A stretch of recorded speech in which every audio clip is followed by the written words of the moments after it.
zay ny amin'iny vaovao fa eo amin'ny tontolon'ny lakozia sy ny fandrahoana sakafo kosa indray dia tsy mitsahatra ny miezaka ny mitondra fanavaozana trano ireo toeram-pisakafoanana malagasy azahoana mpanjifa.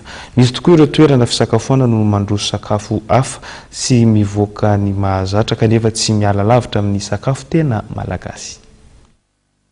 Papillote de poisson à la vanille, chili salade, na salade de lentilles au thon.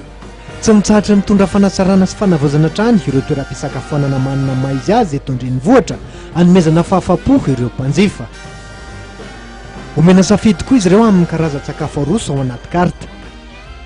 Ho an'ity toeram-pisakafoanana Retsy Ambondronyity ohatra dia mampiavaka azy ny famoronana sakafo maro samihafa ankafizin'ny mpanjifa kanefa voatazona trano ny mahasakafo tena malagasy zany.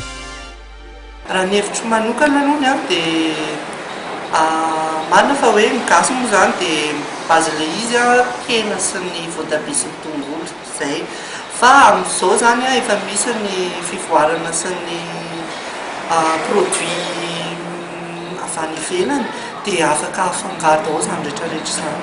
Ohatra zao zay ary manana sakafo gasy dia tsitsika zay ny anarana izy, tsitsika la malagasy. Ao anatin'izay zany misy crevette dia poulet dia viande dia sautena aile izy io dia afangaro amin'ny crème fraîche dia accompagnement zany riz dia tsara mihitsy aloha le izy.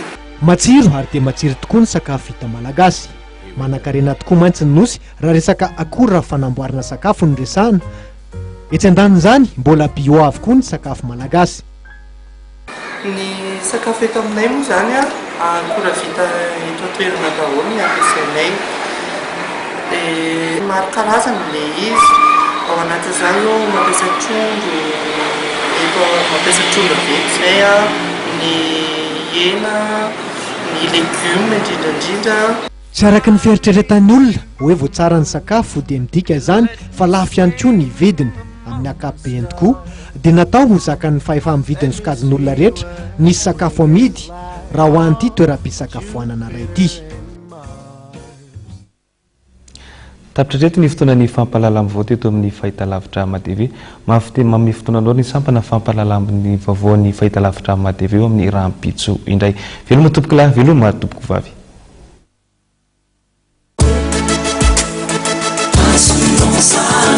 Art, vivre et entreprendre en toute sérénité. Nous le tenons tout, nous vauvons.